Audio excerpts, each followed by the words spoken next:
전국민 스페인어 왕초보 탈출 프로젝트 반갑습니다. 오늘도 디오입니다. 오늘도 저와 함께 스페인어 한번 열심히 배워보도록 하겠습니다. 자, 오늘 배울 인사말입니다. Buenas tardes. 따라해볼까요? Buenas tardes. Buenas tardes. 좋습니다. 우리 buenas는 지난주에 봤습니다. 그죠? bueno가 원래 좋은 이라는 형용사였다고 했습니다. 그리고 tardes는 역시 명사로 사용됐겠죠? 좋은 무엇. 자, tarde는 원래 기존 복수형으로 쓰여져 있는 거고요. s 없이 tarde라고 하면 tarde는 오후입니다. 오후를 의미합니다. tarde. 물론 이제 tarde는 부사로도 쓰입니다. 부사로도 쓰이면 만약에 부사로 쓴다라고 하면 tarde는 늦은 이라는 의미로 쓰입니다. 이후에 늦은 이라는 뜻입니다. 그래서 buenas tardes 하면 좋은 오후예요. 그래서 오후 인사겠죠? 딱 12시 점심 딱 지나면서부터 밤 6시 정도까지는 보통 오후로 보고 buenas tardes 라고 합니다. 이 시간대에 사용하는 말이었다. 자, 이렇게 해서 오늘은 오후 인사를 배워봤습니다. 다음 시간에는 자연스럽게 저녁 인사를 배워보겠죠. 네, 이건 미리 살짝 예상 가능한 수준에서 스포를 드렸습니다. 자, 우리 드디어 빠르테도스 두 번째 시간, 문장 만들기 1탄 두 번째, 너무 중요하죠. 명사를 이제 배워보겠습니다. 오늘은 제목에 보시는 것처럼 명사의 종류들은 어떤 것들이 있나 좀 개념을 이해하는 시간이에요. 그러면 오늘은 개념을 이해하는 시간이니까 여러분들 어떻게 수업을 들으셔야 될까요? 딱 펜 내려놓고 팔짱을 딱 끼시고 이런 것이로군 하고 편안하게 이해하시는 관점에서 오늘 수업을 들어주시면 대단히 감사드리겠습니다. 물론 중간중간에 여러분들이 요거는 좀 기억하고 싶어 그런 게 있다면 잠시 멈춰 두시고 또 필기도 하시고 또 요거는 다시 듣고 싶은데 언제든지 또 반복해서 편안하게 들어주시면 될 것 같습니다. 자, 그래서 오늘은 개념을 잡는 날입니다.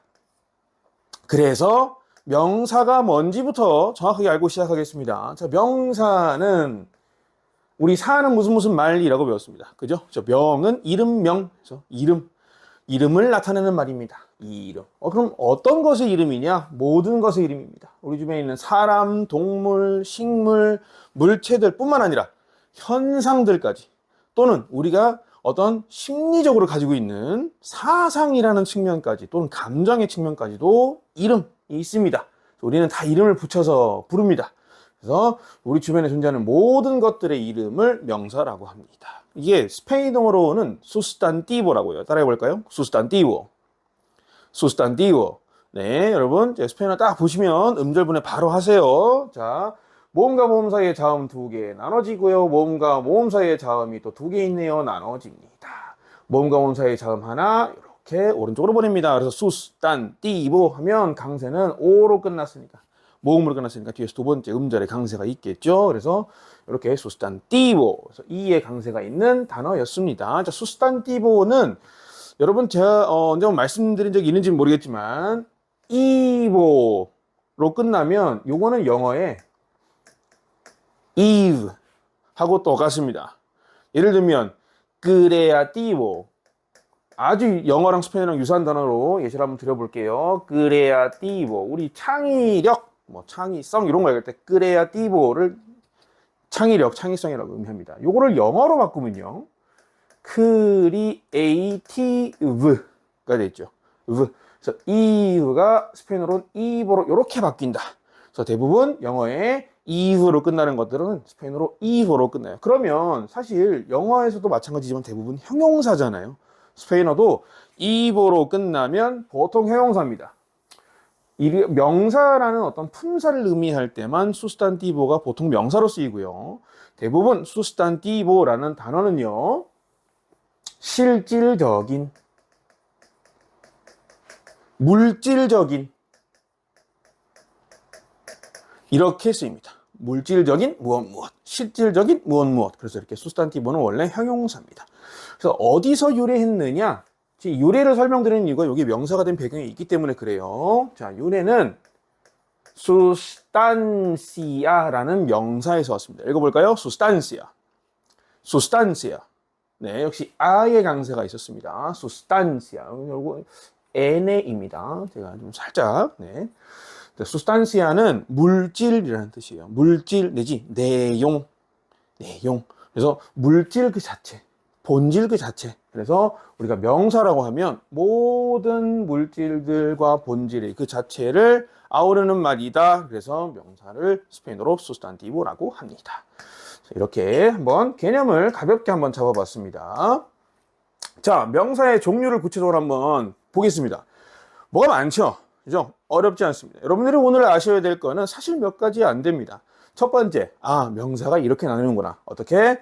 고유명사와 보통명사로 나뉘는구나. 그래서 고유명사는 원래 어떠한 사람, 지명, 지역 이런 것들이 고유하게 가지고 있는 이름, 그렇죠? 고유의 이름. 보통명사는 보통 일반적으로 우리가 사용하는 주변의 모든 물체들, 현상들 뭐 이런 것들의 이 이름, 그래서 보통명사입니다. 그래서 크게는 이 두 가지로 나뉘게 되겠고요. 보통명사도 여러 종류에 따라서 사용되는 형태나 그 명사가 의미하는 바가 뭐냐, 또는 이 명사가 어디서 유래했느냐, 이런 어떤 여러 가지 개념들을 기준으로 여러 개로 나뉘어집니다. 또 대응되게끔 이렇게 구성이 되어 있고요. 그래서 오늘은 이 하나하나를 고유명사까지 포함해서 한번 알아보는 시간을 가지겠습니다. 근데 내가 스페인어 배우는데 내가 뭐 어학자가 될 것도 아니고 굳이 이런 종류를 다 알아야 되나요? 좀 그러실 필요 없습니다. 여러분들이 알고 있으면 학습에 도움이 되기 때문에, 예를 들어서 한 가지만 미리 예를 들어볼게요. 단순 명사의 라따, 깡통을 스페인어로 라따라고 합니다. 읽어볼까요? 라따. 네. 근데 이 단순 명사의 어근인 라따를 다른 거하고 합성한 복합 명사의 형태가 아브렐라타스. 병따기입니다. 읽어볼까요? 아브렐라타스. 네. 라따가 그대로 복수 형태를 취해서 내려왔죠.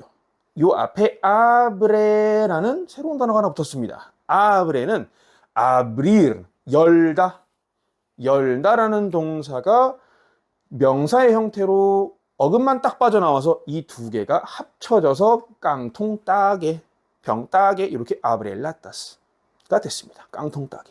네, 이렇게 우리도 병 따개가 따는 어떤 물건, 그래서 따기 위한 물건에서 따게, 병을 따는 물건에서 병따기 합쳐서 쓰잖아요. 그죠? 스페인어도 비슷한 형태가 있습니다. 그래서 이런 게 여러분들이 어떤 어휘를 연습하고 뭔가 나의 것으로 많이 풍부한 어휘를 연습을 하는 과정에 있어서 이러한 개념들이 분명히 많은 도움을 주기 때문에 그래서 오늘 이 시간을 준비했다. 그래서 가볍게 오늘의 목표는 이해다. 오로지 나는 오늘 이해를 목적으로 수업을 듣겠다라는 마음으로 함께 해주시면 되겠습니다. 굳이 여러분들이 뭔가를 외워야 한다. 이 중에 나중에 뒤에서 구체적으로 말씀드리겠지만 가산명사, 불가산명사. 네. 이 친구들은 문법적으로 조금 헷갈릴 수 있는 요소들이 실제로 있기 때문에 그렇습니다. 그리고 집합명사, 이 친구들 보통 집합명사는 복수형으로 쓰이지 않습니다. 라든지 이런 걸 알아야 그죠? 여러분들이 조금 더 엘레간테한, 영어로 엘레간테한 조금 더 풍미로운 스페인어를 하는 데에 도움이 될 겁니다. 그렇다면 구체적으로 하나씩 알아보겠습니다. 고유명사는 고유한 이름이죠. 그래서 고유한 이름, MR. 수스탄티보 아까 배웠고, 고유명사는 스페인어로 수스탄티보 프로피오라고 합니다. 읽어볼까요? 수스탄티보 프로피오. 좋습니다. 마치 한 단어인 것처럼 sustantivo propio. 네, sustantivo propio. 네, 이렇게 읽으면 됩니다. propio는 뭐겠습니까? 당연히 형용사고요. 고유의가 되겠죠. 고유의 또는 본래의가 될 겁니다. 우리 다음 시간에 형용사 시간을 또 가지게 될 겁니다. 문장 만들기 2탄에서. 근데 형용사 시간에 배우겠지만 스페인어 형용사들은 명사 뒤에 있을 때, 명사 오른쪽에 있을 때랑 명사 왼쪽에 있을 때 의미가 다른 경우가 더 많습니다. 네, 대부분 다르다라고 봅니다.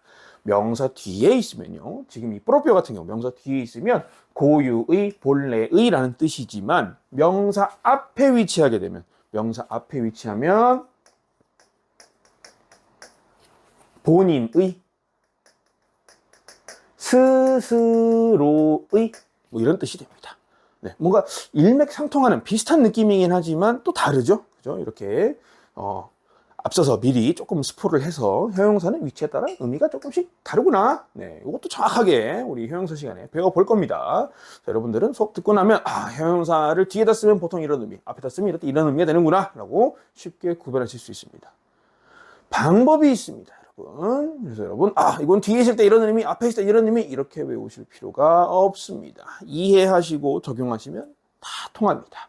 그래서 오늘도 이해를 목적으로 한다. 자, 고유명사는 무엇이었습니까? 여러분들 다 알고 계시죠? 사람, 국가, 지역, 회사 등의 고유한 이름. 제 이름이 뭐죠? 디오니시오. 줄여서 디오. 저는 디오입니다. 디오는 고유명사입니다. 뭡니까? 저 자신. 지금 여러분들에게 스페인어를 강의를 하고 있는 제 자신의 고유한 이름입니다. 그렇죠? 그래서 첫 문자는 반드시 대문자입니다. 반드시 대문자. 오늘 예시 볼까요? 사람 이름입니다. 스페인에서 가장 많은 남자 이름 중에 하나. 후안. 좋습니다. 후안. 사람 이름입니다. 자, 그래서 항상 앞에 뭐였다? 대문자로 항상 쓴다. 고유명사는 대문자로 시작. 관사는 동반하지 않습니다. 왜일까요, 여러분? 한번 생각해 봅시다. 왜 고유명사는 절대 관사를 동반하지 않을까요? 여러분 중에 분명 한 분은 답변을 하셨습니다. 우리 지난 시간 관사 시간에서 배웠습니다. 정관사는 정해져 있는 관사야. 의미가 정해져 있어. 부정관사는 의미가 정해져 있지 않아. 자, 사람 이름입니다, 여러분. 정해져 있고 정해져 있지 않고를 따질 이유가 있습니까? 없죠. 사람 이름이기 때문에. 어떤 회사의 이름, 사람의 이름, 지명은 뭔가 어떤 한 이렇게 할 수가 없습니다. 한 후아는 이렇게 표현할 수 없죠. 그죠? 그래서 우리 고유명사를 사용할 때는 관사를 동반하지 않는다. 너무 자연스럽다. 관사를 동반하지 않는 게, 그죠? 관사는 신분을 나타내는, 갓을 나타내는 말이었기 때문에 그렇습니다. 자, 두 번째 이름 볼까요? 또 여기 여자 이름 중에 가장 흔한 이름이죠. 마리아. 네, 마리아. 성모 마리아의 그 마리아입니다. 마리아. 실제로 이 이름을 많이 씁니다. 자, 세 번째. 제 정말 친한 고등학교 동창 이름입니다. 실제로도 많이 사용하는 남자 이름이죠. 카를로스. 네, 여러분 지금 보시면 고유명사여도 강세 규칙이 적용되고 있습니다. 그죠? 카를로스. 후아는 n으로 끝나서 뒤에서 두 번째 음절의 강세가 있어야 되는데 사실상 음절이 하나인 단어죠. 음절이 하나입니다. 음절이 하나면 강세 표시를 따로 하지 않습니다. 강세가 있고 없고가 사실 모음이 여러 개가 아닌 이상 만약에 음절이 하나, 단음절 단어라면 강세를 따로 표현하지는 않습니다. 그래서 환. 네, 이렇게 환 편안하게 부르시면 되고, 자, 마리아는 이의 강세가 있죠. 마리아. 네, 오늘 조금 오버하고 있는 겁니다. 여러분은 좀 이제 자연스럽게 이렇게 발음하세요. 마리아. 그래서 카를로스도 강세. 고유명사도 스페인어는 강세가 있어. 그럼 모든 고유명사에 그러냐? 습관적으로 그렇습니다. 네, 원칙적으로는 스페인어의 유래를 가진, 스페인어의 어원을 가진 고유명사들에만 강세를 넣는 겁니다. 그런데 미국 외래어에 이렇게 많이, 요즘 기업들도 엄청 많이 생기고 브랜드도 많아지잖아요. 그래서 그런 것들을 도입을 계속 고유명사가 계속 도입이 될 겁니다. 그때마다 강세 규칙을 다 적용하지 못하는 경우도 분명히 있습니다. 그럼에도 불구하고 우리는 강세 규칙을 모든 단어에 적용하고 있잖아요. 그죠? 그러면 습관적으로 새로운 단어를 딱 만나면 어떻게 되겠어요? 내가 원어민이야. 영어보다 스페인어가 더 먼저인 사람이야. 그러면 자연스럽게 나도 모르게 강세를 넣게 된다. 그래서 그게 처음에 강세를 넣어서 사람들이 부르기 시작하니까 이렇게 굳혀지는 경우도 많이 있습니다. 우리 조금 더 뒤에서 자세하게 알아보겠습니다. 자, 한국도 고유명사죠. 우리나라. 한반도에 위치한 인구 5천만 명의 세계 경제 11위 경제 대국, 그 나라는 이름이 한국 코레아입니다. 읽어볼까요? 코레아. 네, 역시 에의 강세가 있습니다. 왜 에의 강세가 있을까요? 여러분 풀어보십시오. 정답입니다. 오에. 자, 모음과 모음 사이의 자음 하나 오른쪽으로 보냅니다. 자, 모음과 모음 두 개가 있네요. 이중모음인가요? 아니었습니다.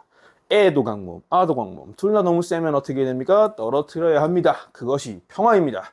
그래서 꼬레 아 모음 아로 끝났으니까 뒤에서 두 번째 음절에 있는 강세가 있는 거고 그래서 에에 자동으로 강세가 간다. 그래서 꼬레야라고 했습니다. 자, 우리가 배우고 있는 스페인어가 탄생한 나라죠. 스페인은 스페인어로 에스파냐. 에스파냐.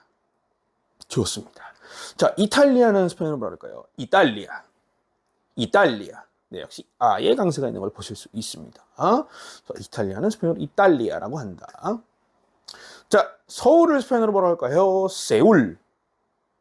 세울. 네, 서울은 세울이라고 합니다. 자, 스페인의 수도 마드리드. 마드리드 우리는 드라고 하지만 스페인어만 딱 보시고 읽으시면 어떻게 발음될까요? 마드리드. 마드리드. 네. 이드. 드 아니고요. 디귿 받침으로 마드리드. 이렇게 표현하시는 게 맞습니다. 자, 로마는 스페인어로 딱 봐도 똑같이 쓰이는 것 같죠? 그죠? 하지만 발음은 조금 다릅니다. 왜? 우리 스페인어의 발음 규칙상 R가 단어 맨 앞에 나오면 르 반복 리움으로 발음한다고 했습니다. 그죠? 그러면 로마. 로마. 네. 좋습니다. 자, R의 발음 꾸준히 연습하시겠습니다. 저와 함께. 자, 드디어 나왔습니다. 회사 이름들입니다. 브랜드명, 회사의 명칭도 당연히 다 고유명사죠. 그 회사만의 이름이니까요. 그죠? 우리 구글을 스페인어로 뭐라고 할까요? 고글레 아닙니다. 구글. 구글. 그쵸? 똑같죠? 그러니까 이렇게 외래어에서 파생된 단어들은 가급적이면 그 발음 표현을 지켜주려고 많이 노력을 합니다. 네, 이게 원칙이에요. 스페인어는. 왜냐면 그 사람의 이름이잖아. 구글이라는 회사의 소중한 이름을 우리가 스페인어를 쓴다는 이유로 갑자기 바꿔버리면 안 되잖아요. 그죠? 신뢰잖아요. 그래서 원래 그 언어가 탄생, 그 고유명사가 탄생한 언어, 고유명사가 기반에 두고 있는 언어의 발음을 최대한 차용합니다. 대신 한계가 있죠. 네, 한계가 있어. 그 스페인어가 원어인 사람들, 스페인어가 모국어인 사람들한테 영어 발음이 사실 조금 어색합니다. 네, 된소리가 많잖아. 그죠? 뭐 프 없고 빼 이렇게 좀 세게 나가니까 그죠? 그러다 보니 그런 어려움들이 있는데요. 그런 것들을 제외하면 가급적이면 차용을 합니다. 그래서 구글은 스페인어로 구글, 구글. 네, 몇몇 지역의 스페인어의 원어민들 글 발음이 안 되면 글레 하시는 분들도 계십니다. 어쩔 수 없죠. 여러분들이 잘 눈치껏 이해하시면 됩니다. 구글레, 구글레 하는 사람들도 있습니다. 그렇죠? 자, 마이크로소프트 있는 그대로, 요 문자 그대로를 스페인어로 읽으면 미크로소프트가 되겠죠. 아이고, 죄송합니다. 미크로소프트가 될 거예요. 그죠? 이니까요. 하지만 그렇게 부르지 않습니다. 미크로소프트라고 쓰고 마이크로소프트. 마이크로소프트. 그죠? 쎄를 크로 발음을 못 하는 거예요, 친구들. 그래서 그냥 끄로 원래 우리 스페인어의 쎄 발음으로 그대로 써서 마이크로소프트. 이렇게 했습니다. 마이크로소프트. 근데 이 후트 끝에 트로 끝나는 발음도 어려워. 그래서 사실 마이크로소프트 이렇게 부릅니다. 따라해 볼까요? 마이크로소프트. 마이크로소프트. 네. 하지만 요즘에는 영어를 공부하는 스페인어 원어민들도 많아지고 있습니다. 그래서 능해요. 이런 발음에. 그래서 완전 영어식 발음을 하는 분도 많습니다. 그리고 많이 접하기도 했고요. 그래서 과거에 사실 인터넷이 엄청나게 보편화되지 않고 이런 시기에는 중남미 사람들이 대부분 자기네들만의 고유의 방식의 스페인어, 마이크로소프트를 마이크로소프트 이렇게 불렀습니다. 하지만 세계화가 많이 진행이 됐죠. 인터넷이 빠르고 저렴한 인터넷이 많이 보급이 됐습니다. 그래서 해외 문명도 많이 접하고 드라마, 영화, 컨텐츠, 뉴스 많이 만나면서 뭔가 이제 듣는 데 많이 익숙해진 것 같아요. 그래서 여러분들은 마이크로소프트를 굳이 스페인어로 표현한다고 마이크로소프트 이렇게 안 하셔도 됩니다. 네, 마이크로소프트라고 표현하셔도 사실 영어에 가깝게 마이크로소프트 이렇게 콩글리시 하시면 안 되고 마이크로소프트 하시면 이해를 좀 한다. 네. 대신 나는 스페인식 발음이 더 편해. 마이크로소프트 뭔가 좀 어색해. 그러면 마이크로소프트 하셔도 됩니다. 네. 우리가 언어를 배우는 목적은 딱 한 가지니까 소통하려고. 그죠? 그것이 글의 형태든 말의 형태든 소통을 위해서. 자, 그래서 말씀드린 거 마찬가지로. 자, 요거는 사연이 있는 브랜드명입니다. 저에게는 평생 잊혀지지 않을 그 단어. 이게 왜 그러느냐? 자, 이게 영어로 질레트잖아요. 그죠? 질레트. 우리가 영어의 G도 그 발음이 있지만 GI를 만나도 G잖아요. G. 그죠? 근데 스페인어는 그하고 히로 바뀌죠. 헤, 히. 에하고 이 만나면 지나는 히음이 난다고 했잖아요. 그죠? 그러다 보니 이걸 있는 그대로 스페인식으로 읽으면 힐레떼가 됩니다. 힐레떼.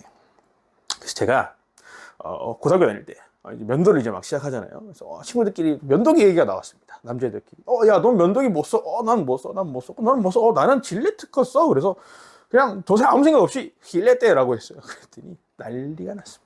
네, 한 일주일 놀림 먹은 것 같아. 네. 여러분, 스페인어도 해외 브랜드, 본래 파생의 언어의 발음을 최대한 존중합니다. 그래서 이거는 질레트. 그리고 강세는 또 주고 있어. 질레트. 이렇게. 그래서 질렛이라고 발음하면 됩니다. 여러분들 특히 고유명사 중에 브랜드 명칭들 이렇게 많이 주의하셔야겠습니다. 근데 또 특이한 건 있어요. 뭐 그 명품 브랜드 중에 루이비통. 루이비통은 프랑스어잖아요. 그래서 이렇게 쓰나? 루이비통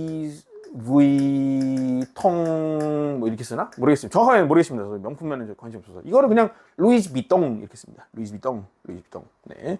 그리고 뭐 샤넬. 우리 이렇게 쓰잖아요. 샤넬. N이 두 개인가요? 어떻게 모르겠습니다. 샤넬을 스페인 사람들은 차넬. 그죠? 세아체. 차잖아요. 차. 그래서 샤라고 발음하는 거 차넬이라고 부르는 분도 계십니다. 근데 여러분 이렇게 그 스페인어 하시는 분들이요 세계화가 되게 빠른 분이세요. 그분들이 다. 그래서 그 샤넬을 차넬이라고 부르는 분들은 사실 저는 못 만나봤어요. 다 샤넬이라고 하던데 어쨌든 그렇습니다. 그래서 외래어가 파생된 그 언어에 최대한 존중해줘야 된다 발음을. 자, 만약에 여러분, 만약에라는 소설입니다. 만약에 저 고유명사가 2개 이상의 단어로 이루어져 있는 경우 많죠. 그럴 때는 모든 단어의 첫 문자를 대문자로 씁니다. 자, 우리 고유명사에는 관사를 절대 쓰지 않아요 라고 말씀드렸는데 예외는 있습니다. 네. 정관사 쓰는 게 있습니다. 네. 어떤 애들이냐? 스페인어를 어원으로 둔 고유명사들. 원래 얘가 이 어원이 이 이름 자체가 이 지명 자체가 관사를 포함하는 경우가 있어요. 이런 경우를 제외하고는 어떤 문법적 의미에서의 관사가 아니죠. 여기서는 그죠?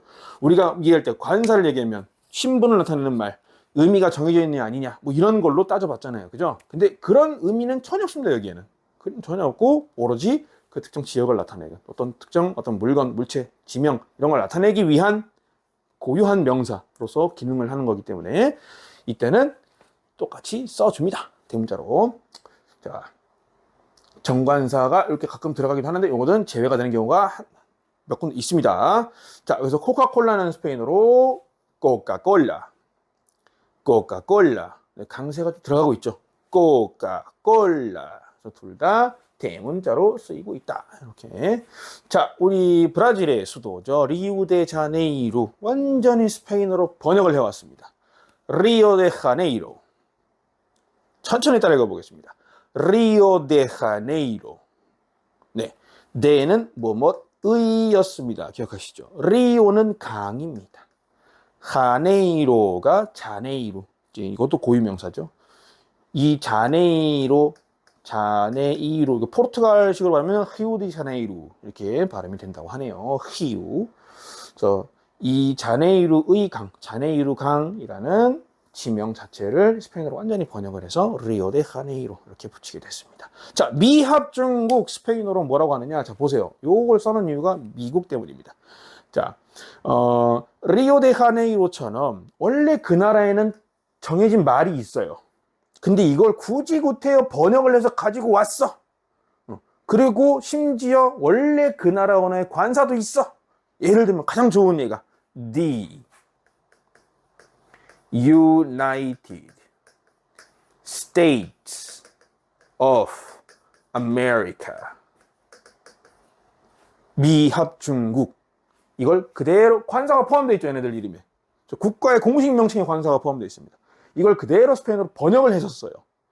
번역을 해서 가능하니까.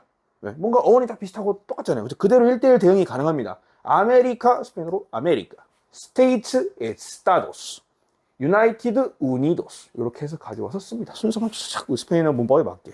그래서 이런 경우에는 관사를 쓰는데 이때 관사는 제외됩니다. 네, 이렇게 원래 다른 언어에 있는 말을 그대로 100% 번역을 해서 가져온 경우에는 원래 그 이름이 관사를 포함하면 스페인어로 관사를 써줘야 되는데 이때는 관사는 대문자를 안 씁니다. 그래서 이런 것만 이렇게 예외가 좀 있다. 사실 미국 말고는 흔치 않습니다. 이런 케이스들이. 그리고 또 에스타도스 우니도스, 스테이트, 국가, 정부, 주라는 뜻이죠. 주. 세 가지 의미가 다 있습니다. 근데 우리는 흔히 미국 때문에 주라는 의미로 쓰이는 걸로 다 알고 있는데요. 원래 스테이트는 이제 주뿐만 아니라 어떤 국가 그 자체를 의미하기도 합니다. 그래서 스테이트는 스페인어로 에스타도스. 복수형으로 썼죠. 에스타도 그러면 국가, 주라는 뜻입니다. 우니도스, 유나이티드 스테이트. 모여있는 주 정부들. 그러면 모여있다는 뜻이죠. 우니도가 모인, 우니르 동사는 모이다라는 동사입니다. 그래서 얘를 과거분사 형태로 또 형용사를 활용하기 위해서 과거분사 형태로 만들어내면 우니도스가 된다. 자, 그리고 또 우리 그 아메리카는 사람 이름입니다, 여러분. 아메리카의 미 대륙을 우리가 다 아메리카라고 하잖아요, 그죠? 북미, 중미, 남미, 그죠? 이렇게 좀 딱 지역에 따라서 북미, 중미, 남미 이렇게 부르잖아요. 근데 아메리카 미 대륙은 이 이탈리아의 모험가 아메리고 베스쿠치 맞을 거예요. 베스쿠치 맞을 거예요. 이탈리아로는 아메리고 베스쿠치. 그래서 원래 이 사람 이름이 아메리고였습니다. 이 사람이 왜 이 사람의 이름이 네 대륙을 의미하게 되었느냐? 이 사람이 최초로 아메리카 대륙을 이 전체 모든 대륙을 야 이건 아시아가 아니라 신대륙이야! 라고 선언한 사람입니다. 그래서 그의 공로를 기리기 위해서 이 대륙 전체를 이 사람의 이름으로 지었습니다. 아니, 이게 무슨 말이야? 신대륙을 최초로 발견한 사람은 콜럼버스 아니었어? 그쵸? 콜럼버스. 스페인어로 크리스토발 콜론이라고 했습니다. 저는 줄여서 콜론으로만 쓰겠습니다. 콜론. 크리스토퍼는 콜럼버스는요. 죽을 때까지 아메리카 대륙을 아시아라고 생각하고 죽었어요. 실화입니다. 저번에 한번 기회를 설명드렸습니다만 대항해 시대가 열렸습니다. 포르투갈이 희망봉을 돌아서 유럽 이렇게 있고 아프리카 쫙 하고 아시아가 쫙 있으면 포르투갈이 희망봉을 돌아서 인도와 중국과 교역을 하기 시작했습니다. 스페인 여기 포르투갈 바로 동쪽에 있는 나라 스페인 가만히 있을 수 없죠. 우리는 어떻게 지구 반대편으로 돌아서 이렇게 와서 가자. 그런데 대륙을 발견했어. 이 대륙이 아시아로군. 생각하고 죽었다는 거죠.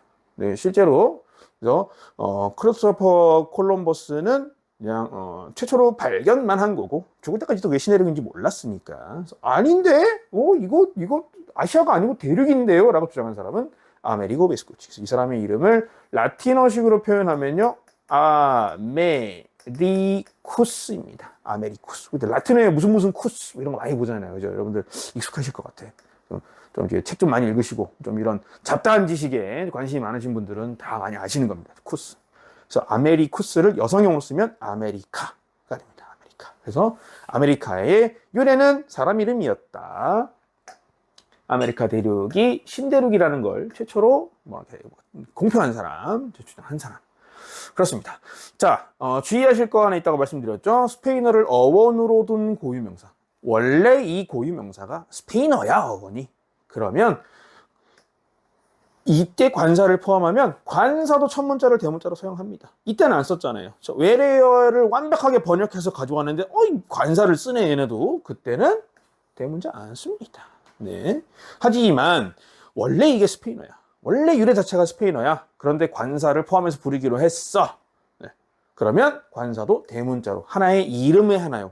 이름의 한 부분으로 보고 대문자로 써줍니다. 그 대표적인 미국의 아주 아름다운 도시죠. 로스앤젤레스, 스페인어로 뭐라고 한다? 로스안젤레스. 따라해볼까요? 로스안젤레스. 좋습니다. 로스안젤레스 뭐라고 말씀드렸습니까? 천사들이라고 그랬죠. 앙헬이 천사입니다. 천사를 복수형으로 하면 앙헬레스가 돼요. 그렇죠? 우리 오늘 다음 시간에 명사의 성과 수를 공부를 하면서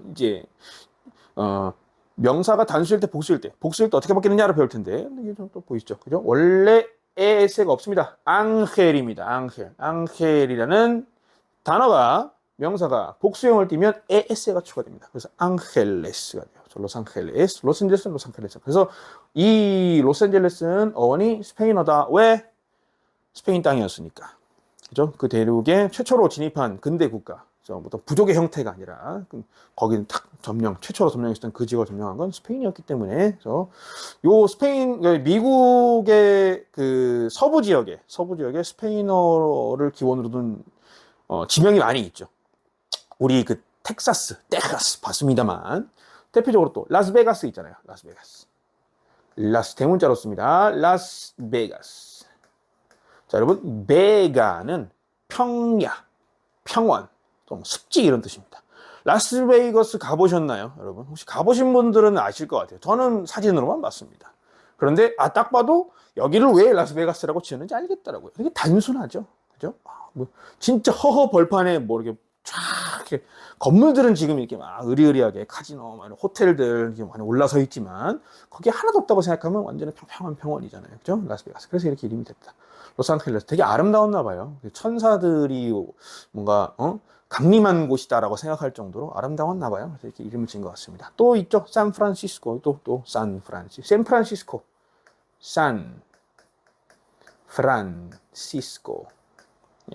산은 우리 성스러운 이런 뜻이었습니다. 성스러운 성프란시스코. 네, 성프란시스코. 자, 아바나, 쿠바의 수도 라바나. 읽어볼까요? 라바나. 네, 라바나. 잘하셨습니다. 쿠바의 수도 라바나 역시 엘레가 대문자로 쓰여져 있습니다. 다음 엘살바도르 나라 이름이죠. 중미에 위치한 국가 이름입니다. 구세주라는 뜻입니다. 엘살바도르.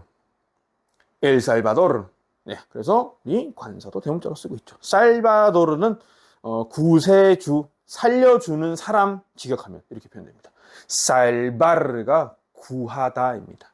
네, 누군가를 목숨을 구해주는 거야. 그러면 살바르. 그래서 살바르 뒤에 어떤 형태소 사람의 어떤 특정 행위를 하는 무언가 사람 또는 기계. 그래서 도르 해서 살바도르 구원자 이런 뜻이 됩니다. 구원자 엘살바도르. 구원자라는 이름이 붙은 배경도 있는데 이거 참 너무 재미있는데 간략하게 설명드릴게요. 자, 1492년에 크리스토발 콜론 그 콜럼버스하고 선원들이 배를 타고 쭉 왔어요. 그죠? 왜 왔습니까? 포르투갈에 대응해서 아시아와 교육을 해갖고 엄청난 국부를 이루어보자라고 왔잖아. 근데 왔는데 뭐가 있어야 될 거 아니에요. 그죠? 사실 지금의 엘살바도르가 있는 위치는요, 최초로 이제 콜럼버스가 구세주라고 부른 땅은 아니에요. 실제로 처음에 구세주라고 부른 땅은 여러분 지도 한번 키셔가지고 미국 대륙이 이렇게 있잖아요.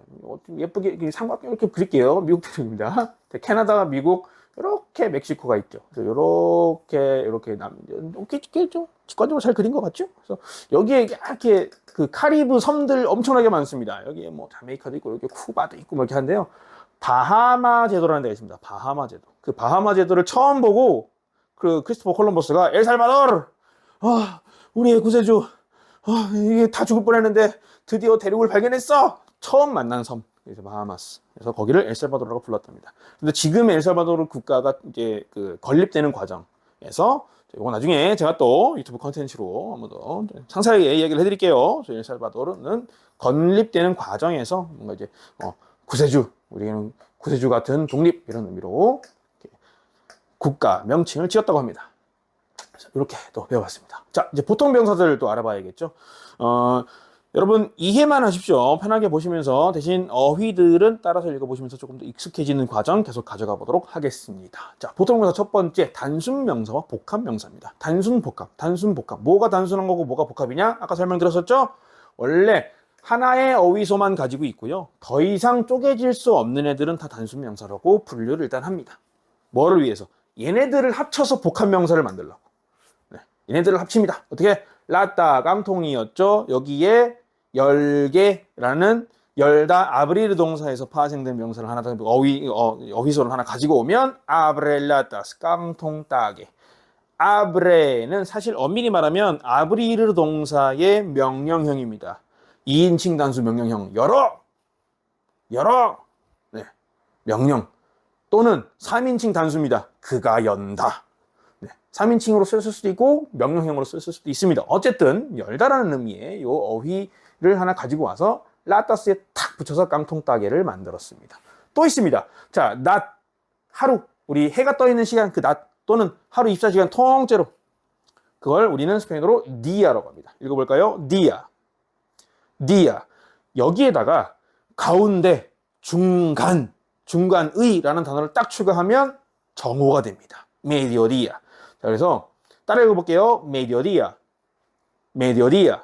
디아 그대로 내려왔죠, 여기. 그리고 옆에 뭐가 붙었습니까? 메디오.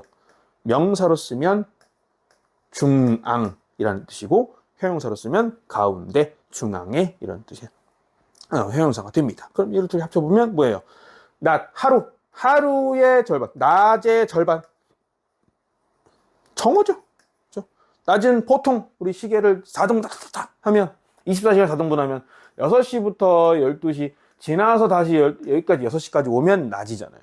그죠? 그 6시부터 다시 밤 6시부터 다음날 아침 6시까지는 밤이죠. 그죠? 낮의 절반 탁 자르면 12시 정오. 그러면 여기서 딱 눈치를 채신 분들이 계실 겁니다. 자정도 이렇게 쓰나요? 그렇습니다. 자정도 여러분 메디아 노체. 노체가 저녁입니다. 디아 낮. 노체 밤. 네. 디아 노체. 낮 밤.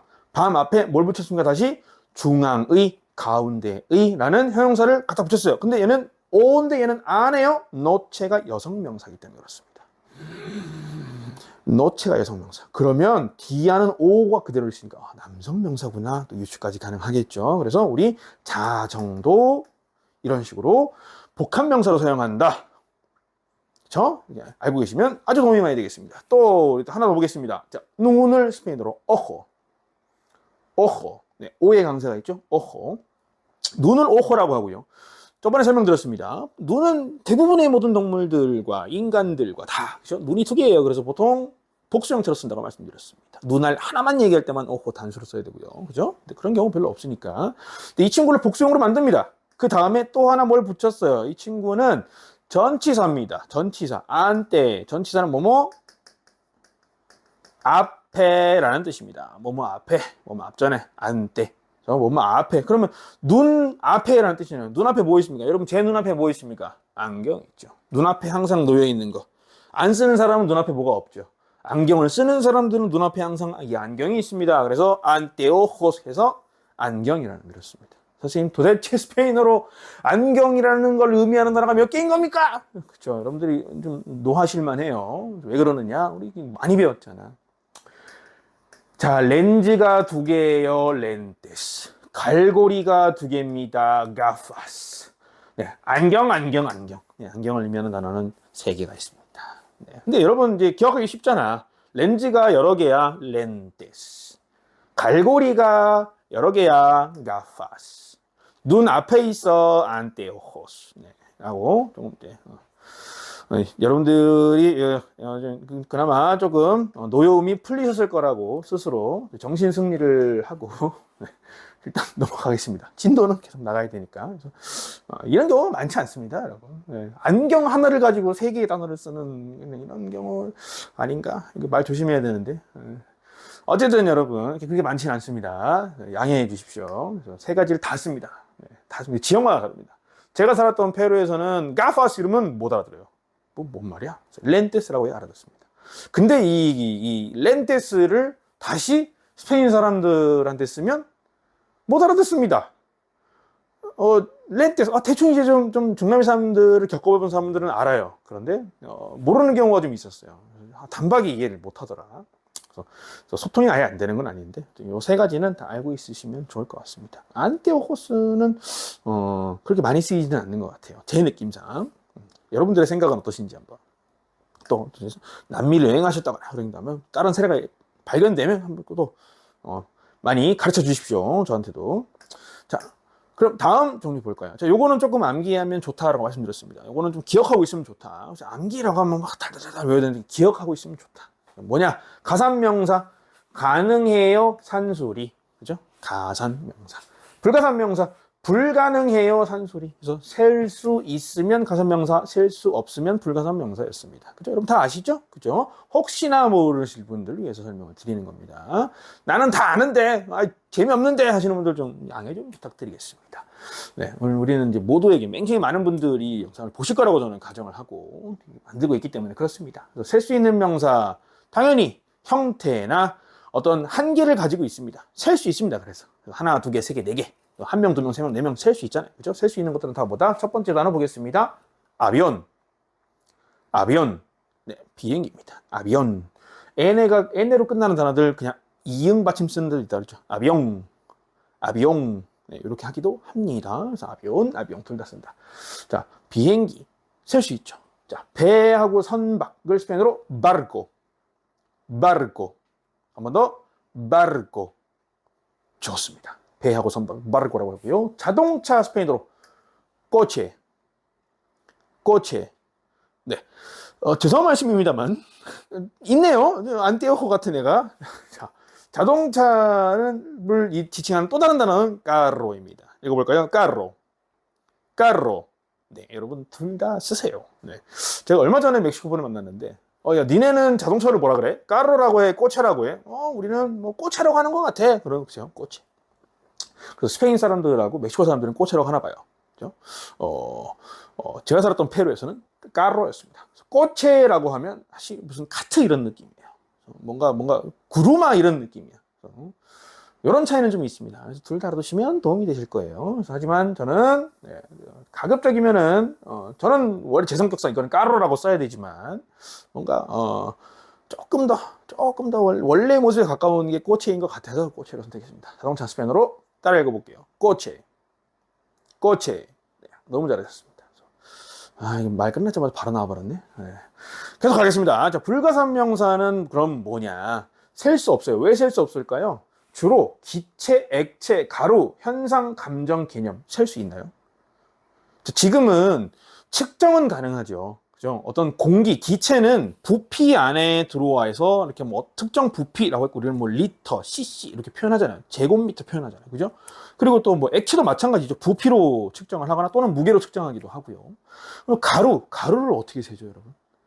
그죠? 그러니까 이것도 무게로 측정을 하잖아요. 하나하나 단위를 셀 수 없어요. 불가능합니다. 뭐 뭔가 최첨단 기계가 확 생기면 뭐 가능할지도 모르겠어요. 근데 그렇게 해서 뭐 해? 1리터의 물에는 몇 개의 물 분자가 있나? 이런 걸 뭐하러? 너무 문과적인 개념인가? 어쨌든 제 생각에는 그렇습니다. 그걸 왜 세? 그래서 불가산 명사라고 일단 치부를 하는 겁니다. 네, 과학적으로는 셀 수 있을지 모르겠지만 사실상 인간의 힘으로 이건 셀 수 없다. 네, 그래서 감정이나 개념 셀 수 있나요? 나는 지금 16개의 배고픔이 있어. 말이 안 되죠. 그죠? 개념도 마찬가지입니다. 일반적인 뭐 사상이나 개념들. 우리의 민주주의는 38개야. 말이 안 되죠. 그죠? 그래서 자, 세상에 단 한 개만 존재하는 사물들도 이걸 유일명사라고 부르는데요. 불가산 명사에 해당을 시켜야 되겠죠. 세상에 단 하나밖에 없습니다. 태양과 유사한 별, 스스로 빛을 내뿜는 우리가 항성이라고 부르는 이 친구들은 우주에 무수히 많죠.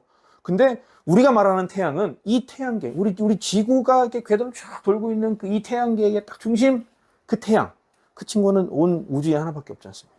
우리가 말하는 지구, 제2의 지구, 인간이 뭐 살 수 있는 생존 가능한 여러 많은 행성들이 있다 손치더라도 우리한테 지구는 언제나 여기일 겁니다. 그죠? 그래서 이렇게 유일하게 세상에 딱 하나밖에 없는 유일명사들도 불가산 명사로 봅니다. 두 개가 없으니까 셀 수가 없죠. 두 개째부터 우리는 세는 건데, 그죠? 자, 그래서 보겠습니다. 공기 스페인어로 뭐라고 한다? 아이레. 네. 자, 휘발유 스페인어로 가솔리나. 네, 가솔린 비슷하죠, 그죠? 설탕, 아수카르. 좋습니다. 배고픔 스페인어로 감정이죠. 암브레. 사실 배고픔이 감정인가? 그죠? 이거는 좀 원천적인 어떤 신호죠.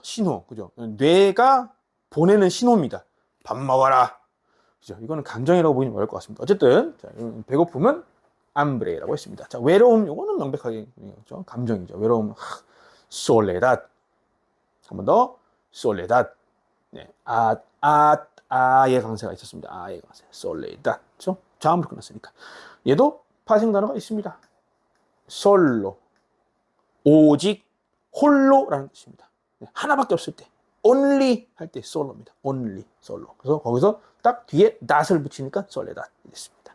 외로움.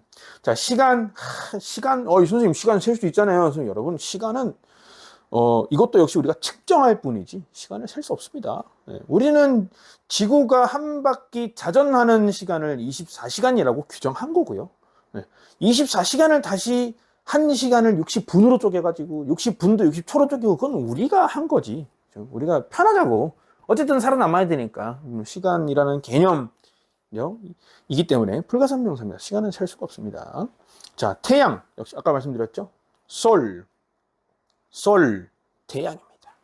자, 빛. 셀 수 없습니다. 여러분. 빛이 포함하고 있는 광자의 개수 이런 거 뭐, 그치? 과학적으로 셀 수도 있겠습니다만, 네, 인간의 힘으로 불가능하죠. 그래서 불가산명사입니다. 루스. 네. 다음에 어둠. 오스쿠리닷. 좀 길죠? 천천히 읽어볼게요. 오스쿠리닷. 네. 여러분들 눈치채신 분들 계시겠지만, 어느새 갑자기 한국어 발음이 이렇게 딱 브라켓으로 딱 있었는데 사라졌습니다. 일부러 뺐습니다, 여러분. 네. 읽으시라고요. 저와 함께 따라 읽으시면서 한국어의 도움을, 의지를 빨리 줄여드리기 위해서 이렇게 했습니다.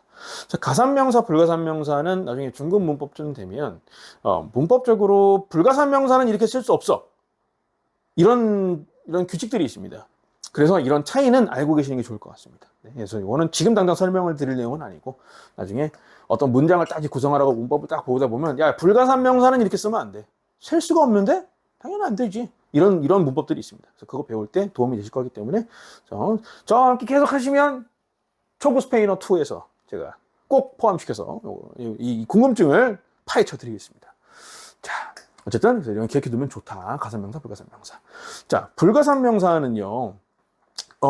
그 성질상 서수 하나, 둘, 셋, 넷, 1, 2, 3, 4 첫 번째, 두 번째, 세 번째, 네 번째 서수. 이 서수의 수식을 허용하지 당연히 않겠죠. 네, 셀 수가 없는데 두 개의 태양 알 수가 없는데 그렇죠? 애초에 이게 성립이 안 되잖아. 그렇죠? 주로 단수형으로만 쓰입니다. 그래서 복수형으로 거의 잘 안 쓰입니다. 뭐 당연한 얘기죠. 셀 수가 없는데 복수형을 어떻게 쓰겠어. 그런데 조금 어떤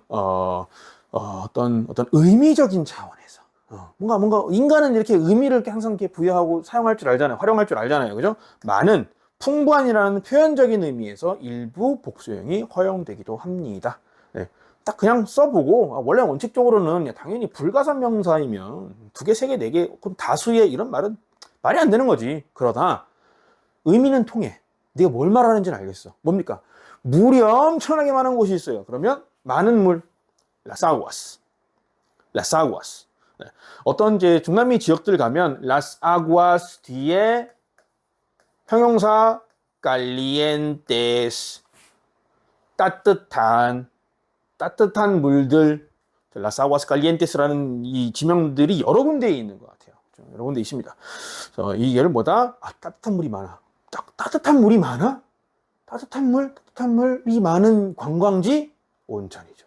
보통 온천수가 이제 나는 지역들, 고산지대겠죠. 대부분. 아니면 이제 산악지대거나. 거기는 이제 우리 온천수가 터지는 곳들을 라사구아스 칼리엔테스라고 많이들 부릅니다. 자, 로시엘로스. 하늘을 어떻게 세? 그죠? 하늘은 하나밖에 없는데. 그죠? 다 연결되어 있는 거고, 심지어. 그죠?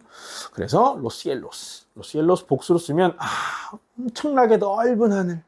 이런 시적인 의미. 넓은 하늘, 로시엘로스. 읽어볼까요? 로시엘로스.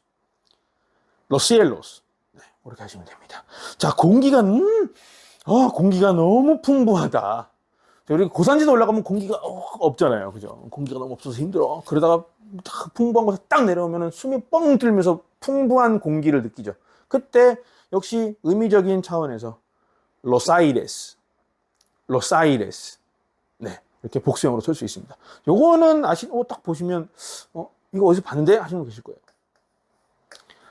아르헨티나의 수도죠. 부에노스아이레스. 읽어볼까요? 부에노스아이레스. 네. 아르헨티나의 수도입니다. 부에노스아이레스. 뭘까요? 부에노스 계속 배웠잖아요. 좋은이라는 뜻이었습니다. 그죠? 좋은 아이레스. 공기가 좋은 곳이다. 부에노스아이레스가 공기가 엄청나게 좋았나 봐요. 근데 그럴 만도 해요. 그죠? 원래 부에노스아이레스뿐만 아니라 아르헨티나는 여러분 제가 기회가 되면 계획은 가지고 있습니다. 좀 아르헨티나 중남미 국가들별로 하나하나 좀 중요한 특징들 개념들 이렇게 좀 설명을 좀 드리고자 하는데 아르헨티나는 전 세계에서 영토 대비 본인이 가지고 있는 원래 그 나라의 영토 대비 경작 가능한 토지가 그 비율이 가장 높은 나라 중에 하나입니다. 그냥 여기는 그냥 던지면 막 난대. 이런 정도예요. 어마어마하게 농경지로 활용한 가능한 경작이 가능한 땅이 무진장 많다. 그럼 공기가 좋겠죠. 그래서 아르헨티나 소고기 유명하잖아요. 소고기가 맛있는 이유도 당연히 공기가 좋고 경작 가능하다. 경작하기가 너무 좋은 땅이에요. 그럼 풀도 잘 자라겠죠. 풀들이 잘 자라고 영양이 풍부하면 그걸 먹고 자라는 소들도 당연히 몸이 좋아질 수밖에 없지. 그래서 기름도 많이 끼고 육질도 좋고 스트레스도 안 받고 소들이 얼마나 행복하겠어요. 엄청 넓잖아요. 그래서 우리는 다 이렇게 소들도 아파트에 살아. 이렇게 다. 근데 얘네는 소들이 절대 이렇게 살지 않습니다. 그냥 뭐 끝도 없는 초원을 그냥 돌아다니면서 소들이 자랍니다. 그럼 소가 맛이 없을 수가 없지. 그렇죠?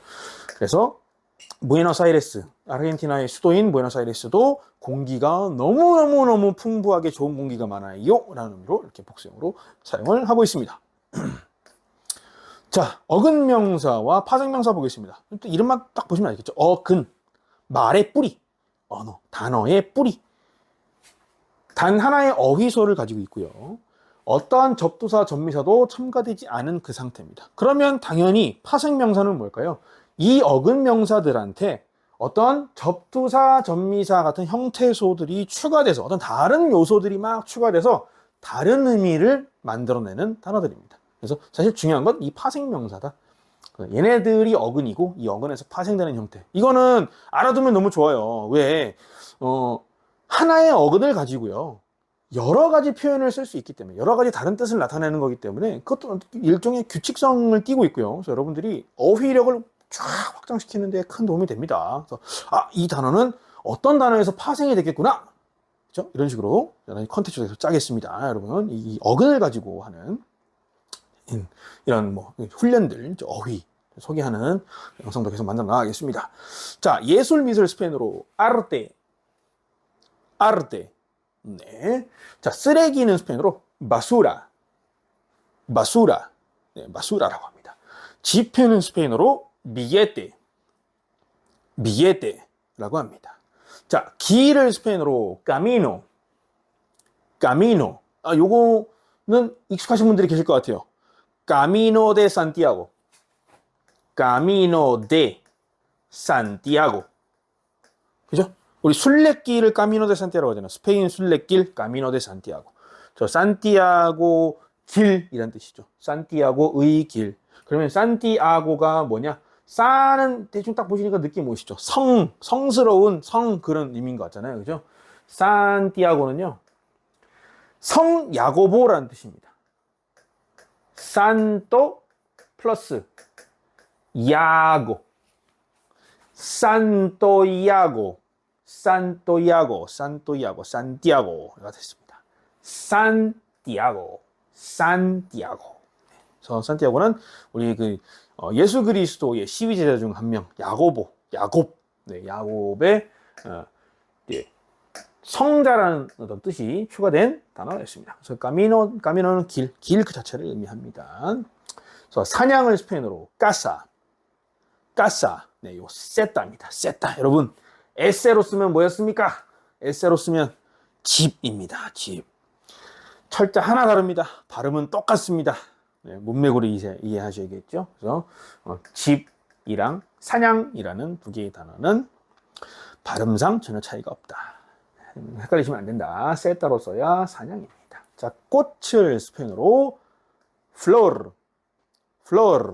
네, 플로르라고 합니다. 플로르. 인간을 스페인어로 우마노.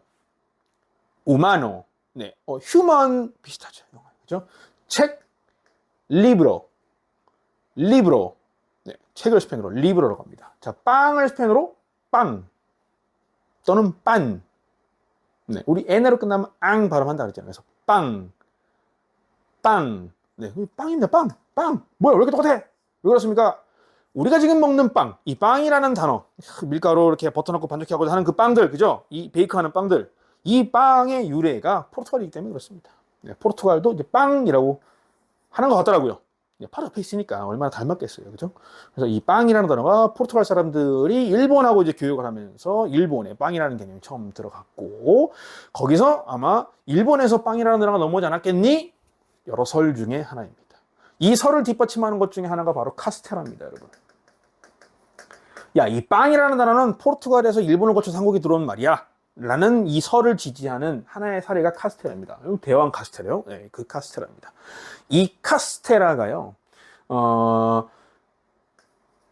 요것도 설입니다. 어원이 카스티냐라는 겁니다. 카스티냐는요, 지금 스페인이 민주공화정이잖아요. 그죠?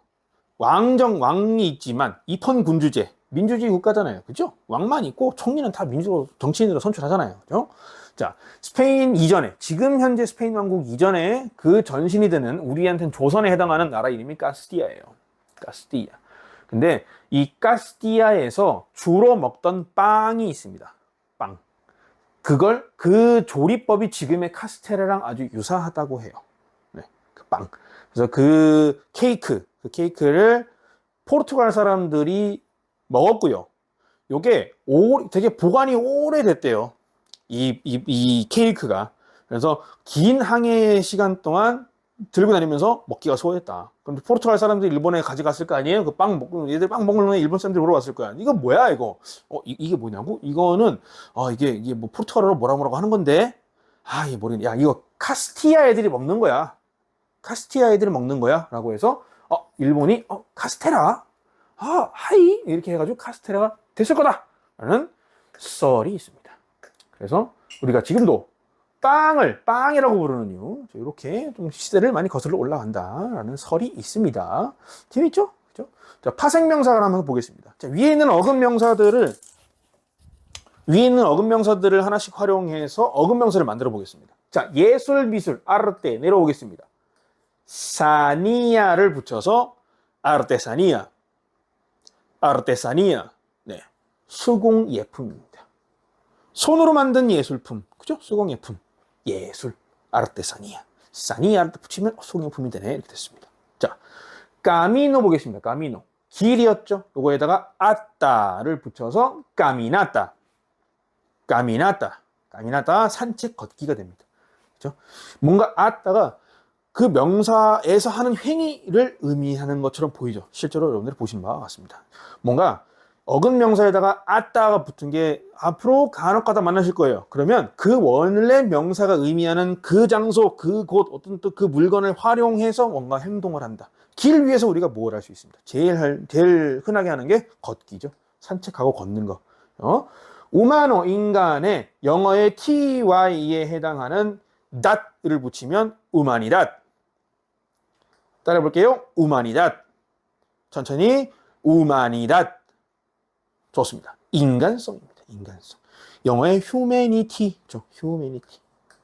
human에다가 et를 붙여서 humanity, 인간성. 이렇게 또 파생이 됐습니다. 자, 쓰레기통을 스페인어로 바수레로. 네, 이렇게 뒤에 전미사 에라 이런 거 앞으로 많이 보실 거예요. 그래서 바수레로.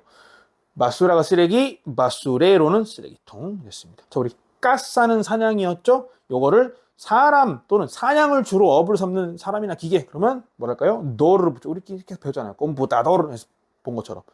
까사도르. 네, 사냥꾼입니다. 자, 여러분, 책이 무지하게 많은 곳입니다. 리아, 우리 롯데리아 할 때처럼 리아를 붙이면 리브레리아. 따라해볼까요? 리브레리아. 네, 서점입니다. 리아라고 하면 뭔가를 그 앞에 있는 요 리아라는 접미사 뭘까요? 붙었다 어디? 꼬리에. 접도사 붙었다 머리에. 그래서 단어의 머리에 붙으면 접도사, 단어의 꼬리에 붙으면 접미사. 그래서 이 경우는 리아라는 접미사입니다. 이 접미사가 의미하는 게 이 앞에 있는 명사를 많이 취급하는 곳. 그래서 책을 많이 취급하는 곳이 서점이죠. 그럼 마찬가지로 빵이 있습니다. 빵. 얘를 리아를 붙이면 빵집이 되는 거죠. 읽어볼까요? 파나데리아. 파나데리아. 네. 자, 여러분들은 알고 계십니다. 이미 이 원리를. 뭐냐? 커피. 영어의 커피가 스페인어로 카페입니다. 카페. 여기다가 리아를 붙이면 카페테리아. 뭐겠어요? 커피숍. 네. 커피숍을 우리가 한국에서도 카페테리아 이렇게 많이 쓰잖아요. 그래서 스페인어에서 영어로 차용된 겁니다. 카페테리아라는 단어는 스페인어를 영어식으로 읽은 것에 불과합니다. 그래서 카페테리아. 따라해볼까요? 카페테리아. 네, 카페테리아 우리가 이렇게 부르는 커피숍을 카페테리아라고 합니다. 뭘 취급하니까? 커피를 취급하니까. 리아 아주 많습니다. 또 하나 뭐가 있을까요? 자, 꽃 플로르였습니다. 리아 붙이면 플로레리아. 네, 꽃집입니다. 꽃집. 플로레리아. 그래서 이야 아주 중요하죠. 그죠? 많이 쓰이고 있다. 자, 지폐 보겠습니다. 지폐 미게떼.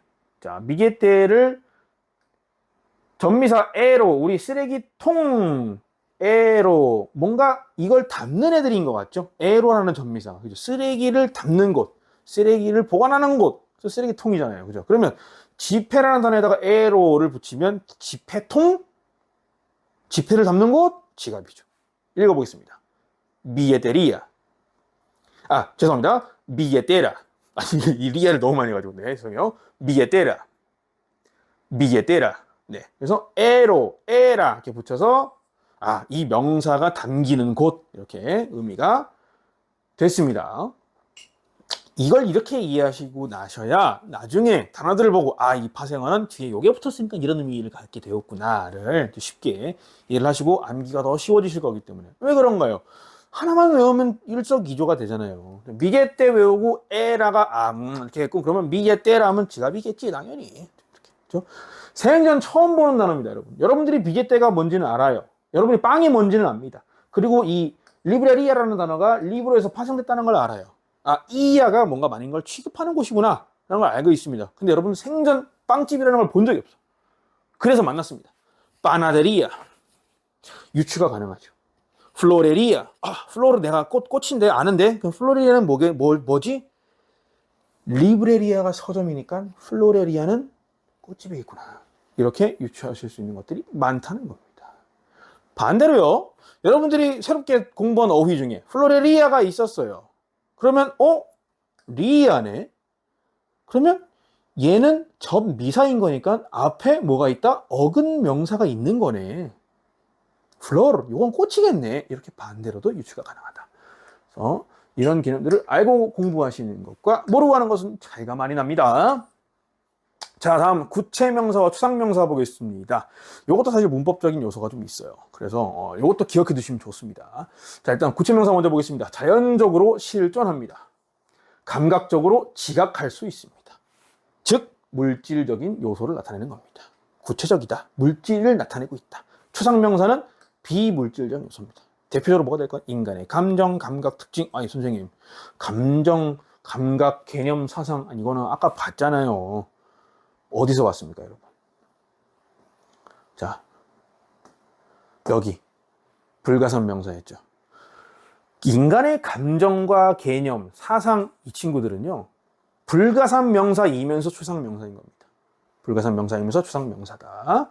자, 어쨌든 구체명사 먼저 보겠습니다. 자, 물을 스페인어로 아구아. 네.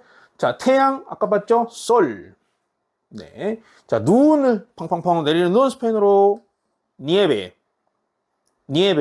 네, 라고 했습니다. 자, 책, 리브로 방금 봤죠. 자, 기타. 여기 연주하는 기타. 기타 등등 할 때 그 기타 아니고요. 스페인어로 기타라. 한 번 더 천천히 기타라. 좋습니다. 자, 휘발유리 가솔리나라고 했습니다. 가솔리나. 그래서 구체도 강조 물질적인 요소를 나타낸다. 여러분들 계속 반복적으로 보시고 자연스럽게 암기되라고 저 지금 똑같은 하나 계속 쓰고 있는 겁니다. 이거 숨겨져 있는 비밀이에요, 여러분. 그냥 따라오시면 됩니다. 자, 추상명사 역시 뭐였습니까? 개념, 사상, 인간의 감정, 특징 이런 것들, 비감각적인 것들, 비물질적 요소 나타낸다. 일단 첫 번째, 우리 시간. tiempo, tiempo. 자본주의, 그죠? 자본주의는 개념이죠. 우리가 제도라고 생각하지만 자본주의는 최초의 어떠한 현상이었습니다. 네. 뭐야? 이것들이 가만히 그냥 사람들이 어떻게 뭐 시장에 모여가지고 알아서 그냥 니들 한번 하고 싶은 대로 살아봐! 했더니 서로 거래도 하고, 거래를 하면서 가격이 결정이 되고, 어떤 뭐 수요와 공급의 어떤 탄력성이 막 눈에 보이기 시작하고, 이런 관계들이 보이네? 이거를 조금 더 우리가 사상적으로, 개념적으로 확장시켜보자라는 어떤 개념과 사상이 됐고, 그것을 구체화하기 위한 제도로 지금 사용이 되고 있는 겁니다. 그래서 이 친구는 뭐다? 추상명사다. 카피탈리스모. 카피탈리스모. 카피탈리스모. 요것도 합성어죠. 그죠? 이즈모가 영어의 이즘. 자, 무슨 이즘. 이러죠? 카피탈이 자본이라는 뜻입니다. 카피탈. 네. 사랑. 감정이죠. 아모르. 아모르. 우리 이미 배웠습니다. 외로움 바로 직전에 배웠습니다. 소레닷. 소레닷. 네, 또 추상명사죠. 시샘 질투. 엔비디아. 엔비디아. 네, 엔비디아. 여러분들 알고 계신 그 엔비디아입니다. 요즘 주식이 난리가 났어요. 네, 이 친구들 뭐 코인 때문에 대박치고 갑자기 AI 때문에 대박치고 엔비디아. 그 GPU 만드는 그래픽 카드 만드는 회사 엔비디아. 그 엔비디아가 시샘 질투. 누군가를 질투를 해서 탄생을 했나 봅니다. 네, 엔비디아. 스페인어다. 지능. 영어의 인텔리전스랑 아주 유사하죠. 읽어보겠습니다. 인텔리겐시아. 인텔리겐시아. 네, 인텔리겐시아의 강사가 있었습니다. 자, 이렇게 구체명사와 추상명사를 알아봤습니다. 자, 우리 이번엔 개체와 집합을 보겠습니다. 요것도 조금 중요합니다. 여기 왜 중요하냐? 집합명사에서 여러분들이 기억하셔야 될 게 한 건 있습니다. 한번 일단 보겠습니다. 개체명사는 뭐냐? 하나의 개체를 나타내는 거면 다 개체명사라고 분류합니다. 네. 사람, persona, persona. 네, 사람. 인간은 우마노, 사람은 persona. 무슨 차이인가요? 인간이나 사람이나 똑같은 거지. 네, 사실 그렇습니다. 하지만 스페인에서는 구분을 하고 있습니다. 사람 그 자체는 persona라고 하고요. 여러분들 흔히 요즘 한때 이런 말이 유행했어요. 페르소나. 그게 정어입니다. 페르소나. 근데 이 페르소나가요, 원래 스페인어가 원은 아니에요. 우리가 언니 페르소나 이러면 뭔가 이런 느낌이 듭니다. 뭔가 어떤 내가 만들어 놓은 이미지 속에 나. 그죠? 좀 예술적인 부분에서 사용하시는 것들을 보면 페르소나라고 하면 어떤 사람의 어떤 뭐 개념적인 어떤 감성적인 느낌, 그 사람이 가져다 주는 그런 느낌을 페르소나라고 쓰시는 분들 계신 것 같고, 아니면 SNS에서 SNS에 있는 인스타그램의 나는 내가 아니죠. 현실의 나는 아니야. 가상세계에 존재하는 나의 페르소나죠. 그래서 나는 거기서 댓글도 쓰고 사진 찍고 맛있는 것도 먹고 하면서 그 세계에 내가 아닌 새로운 사람을 뭔가 만들어냈죠. 이걸 페르소나라고 보통 하잖아요. 이 페르소나가 원래는 그리스에서 사용하던 말이랍니다. 네, 그리스에서 그 연극을 이렇게 옛날에는 많이 했잖아요. 그죠? 연극에서 그 극단원들이 연극을 위해서 가면을 썼다 벗었다 했답니다. 그래서 그 가면을 페르소나라고 불렀는데 이거를 그대로 스페인어에서 이렇게 차용을 한 것 같습니다. 그래서 페르소나, 사람이다. 남학생 스페인어로 알룸노, 알룸노. 네? 자, 선생님, 교수, 프로페소르, 프로페소르. 네, 프로페서 똑같죠, 그죠? 영어랑 아주 비슷하죠. 자, 이것도 합성어예요. 프로는 뭐뭐 앞에라는 뜻입니다. 앞에. 그래서 페소르는 페소, 페시오, 뭐 페시 이렇게 라틴어 원이 가지고 있는데 이거는 선언하는, 선언자 이런 뜻이에요. 네, 선언자 또는 이제 뭐 고백자 이런 뜻입니다.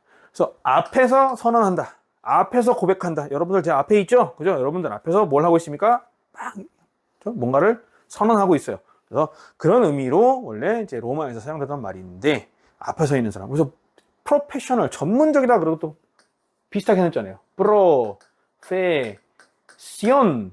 네. 전문성, 프로페시온. 프로페. 앞에 뭐해? 시오. 페시. 앞에서 뭘 합니까? 전문적인 사람들은 앞에 나서서 나의 어떤 능력을 발휘하죠. 그래서 그런 의미로 이런 단어들이 파생이 되고 있다. 네, 그래서 프로페서 지금은 여러 의미를 쓰다가 지금은 이제 선생님, 교육자, 교수 모든 걸 포괄하는 의미로 사용이 되고 있습니다.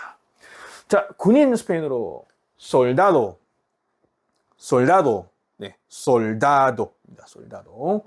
사실 여기서 군인이라기보다는요, 엄밀히 따지면 병사예요, 병사. 네.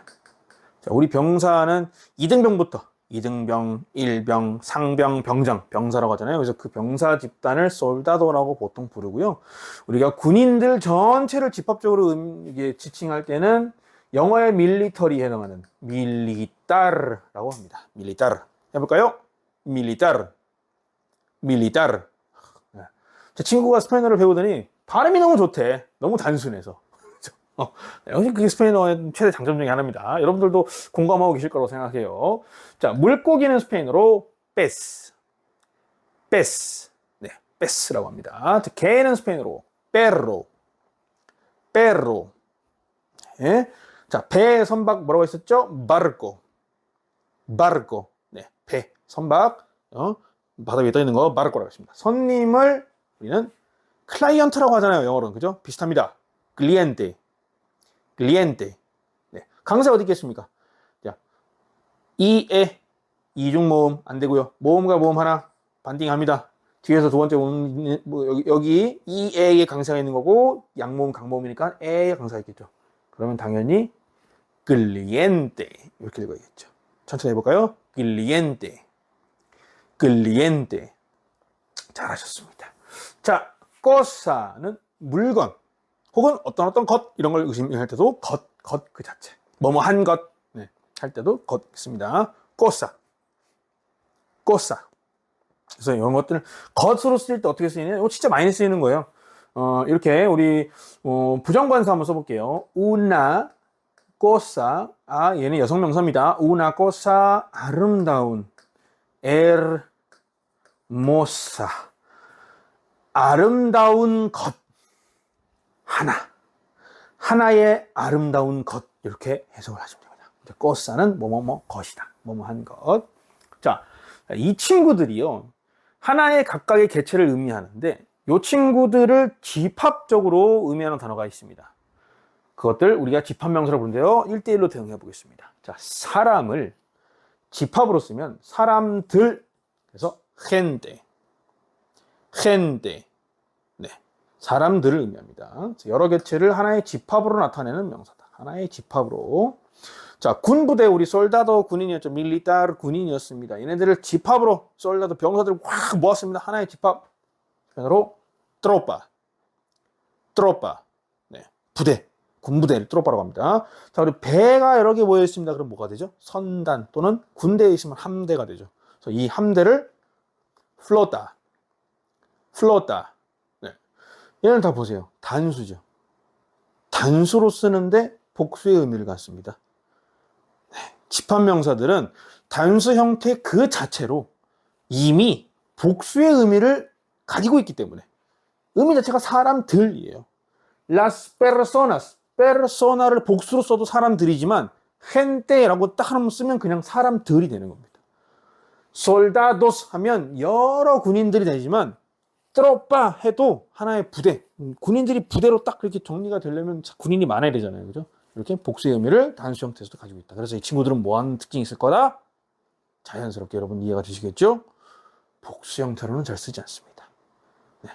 사람들이 엄청나게 많다고 las gentes라고 쓰면 일반적으로는 틀렸다. 일반적으로? 아닌 경우가 있나요? 네, 있습니다. 그거 조금만 더 이따가 나머지도 다 보고 마지막에 알아보겠습니다. 자, 학생을 알룸노라고 했습니다. 학생의 집단을 알룸나도, 네, 알룸나도 이렇게 합니다. 자, 우리 프로페서로 선생님이었습니다. 선생님 또는 교수였죠. 교수가 집단으로 있습니다. 우리 한국말로 뭐라 그래요? 교수진이라고 하죠. 교수진을 똑같이 아도 붙여서 profesorado. 좋습니다. 자, pez 물고기 떼 집단으로 모이면 집합이 딱 되면 떼잖아, 떼. 물고기 떼. 스페인어로 cardumen이라고 합니다. 자, 손님이 여러 명이에요. 고객들, 손님 집단, clientela. 네, 이렇게 부릅니다. 자, 우리 개는 perro였는데요. 이 개 무리, 보통 사냥개 무리라고 이렇게 쓰는데 이 개 무리를 jauría. 한 번 더 천천히 jauría. 네, jauría라고 합니다. 자, 우리 cosa 물건, 어떤 것이었어요? 물건들이 막 쌓여 있습니다. 그럼 뭐라 그러죠? 더미라고 하죠. 물건 더미. 그렇죠? 이 더미를 스페인어로는 montón. 네, 이게 더미예요. 그래서 montón은 일반적인 뭐 회화 표현이나 아니면 글 표현에서도 많이 씁니다. un montón de 뭐뭐뭐. un montón de 뭘 쓰면 좋을까요? personas. 자, 사람들입니다. 그죠? 사람들의 더미. un montón de 뭐뭐뭐. 요건 표현을 이렇게 기억하시면 될 것 같아요. un montón de 다음에 명사나 넣으면 엄청나게 많은 무엇들.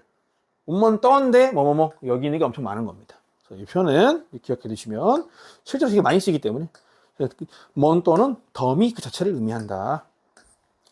자, 제가 집합명사가 중요한 이유 말씀드렸습니다. 자, 이미 특정 개체의 집단을 의미하고 있습니다. 그래서 일반적으로는 복수형을 취하지 않습니다. 하지만 예외가 있어요. 언제? 여러 개의 집합이라는 표현적인 의미. 집합도 여러 개가 있을 수 있잖아요. 그죠? 그래서 여러 개의 집합들이라는 의미에서 일부분 복수가 허용되기도 합니다. 이게 어디까지 되고 어디까지 안 되는지는 뭔가 명확하게 규정된 곳은 없는 것 같습니다. 네. 근데 일반적으로 사람들이 많이 쓰는 것들 보면요. 우리 트로빠가 부대였잖아요. 부대. 근데 트로빠스로 복수 형태로 씁니다. 부대가 이제 사실 한두 개가 있는 게 아니니까 이제 한국만 해도 정규군이 60만 명이잖아요. 그냥 이 모든 부대를 다 그냥 트로빠 하나라고 표현하기에는 좀 어불성설이죠. 그죠? 그래서 부대들이라고 이렇게 좀 뭔가 표현적 의미로 사용이 됩니다. 함대에도 마찬가지입니다. 플로타스. 네. 뭐 옛날에 스페인이 뭐 무적 함대가 뭐 열몇 척이 있네 뭐 그러지만 이제는 그렇지 않잖아요. 이제는 뭐 우리가 함대라고 하면 막 100몇 척, 200몇 척 뭐 이렇게 가니까 그래서 함대들. 한국에는 함대가 3개가 있습니다, 여러분. 참고로 저는 공군 장교 출신인데요. 어떻게 좀 하다 보니까 알게 됐어요. 그래서 우리 여기가 3함대, 남해가 3함대, 서해가 2함대, 동해가 1함대, 1, 2, 3함대. 이거 플로타라고 부르겠죠, 함대를. 플로타스. 네. 1, 2, 3함대. 자, 우리 고객 자체도, 손님의 집단도 복수형으로 쓸 수 있습니다. 손님이 엄청나게 많으면, 그죠? 고객 집단이라는 의미로 clientelas. 네, 이렇게 복수형으로 s를 붙여서 사용할 수 있습니다. 자, 오늘 배울 내용 여기까지입니다. 정리를 하면서 한번 마무리해 보겠습니다. 자, 명사는 무엇을 나타내는 말이었습니까, 여러분? 명사는 이름을 나타내는 말이었습니다. 그리고 크게 뭐랑 뭐로 나뉜다? 보통 명사와 고유 명사로 나뉜다라고 했습니다. 자, 고유 명사는 사람, 국가, 지역, 회사 등등등의 고유한 이름이고요. 그래서 첫 문자는 반드시 뭘로 쓴다? 대문자로 쓴다. 그리고 관사는 동반하지 않는다. 일반적인 경우에. 하지만 언제 관사를 동반한다? 그 단어가 원래 그 단어가 파생된 언어에서 관사가 있어. 이거를 그대로 번역해서 가져왔어. The United States of America처럼 원래 걔네들 말에도 관사가 있습니다. 걔네들 그대로 가져왔을 때는 쓴다. 예외적으로 동반한다. 또 언제? 원래 그 고유명사의 부분 중에 하나가 관사야. 로스앤젤레스. 로스앤젤레스. 이미 이름에 로스가 관사가 들어있어요. 그럼 걔는 관사의 기능 때문에 들어가 있는 게 아니라 뭐다? 이름 내 일부로서 들어가 있는 거다. 이런 경우에는 관사가 활용됩니다. 자, 이렇게. 자, 보통 명사는 일반적으로 뭐라고 칭하는 것들이다? 일반적으로 우리가 명사라고 말하면, 일반적으로, 요거는 명사네. 라고 하면 고유명사를 의미하진 않는다. 그래서 보통 명사들이 그냥 명사라고 칭하는 것들이고요. 속성에 따라서 막 구분이 됩니다. 우리 계속 봤죠? 단순명사, 복합명사. 단순명사가 여러 개 붙어서 복합명사가 되고, 가산명사는 셀 수 있어요. 불가산명사는 셀 수 없어요. 어근명사, 파생명사 이렇게 막 봤습니다. 요거는 방금 지정까지 봤기 때문에 여러분들이 정리가 다 됐을 것이라고 믿고 오늘은 여기까지 하겠습니다. 자, 우리 또 아스타 나왔습니다. 이 헤어지는 표현에 아스타가 많이 나오죠. 그죠? 실제로 많이 있습니다. 헤어지는 표현에. 그래서 오늘 배울 표현은 따라 읽어보겠습니다. 아스타 라비스타. 아스타 라비스타. 한 번 더 해볼까요? 아스타 라비스타. 네, 아스타 라비스타는, 아스타는 역시, 그쵸? 기억하시죠? 뭐뭐까지였습니다. 자, 비스타. 비스타는 시야입니다. 비스타. 뭔가 보이는 거죠. 그래서 서로 보려면 만나야죠. 그죠? 우리가 다음에 볼 때까지. 아스타 라비스타. 이렇게 다음에 만나요 라는 표현 중에 하나였습니다. 한국말로는 다음에 봐요죠. 사실 봐요. 만나요. 보려면 만나야 되잖아. 그렇죠? 우리는 다음 시간에 만나겠습니다. 다음에 봐요. 아스타 라비스타.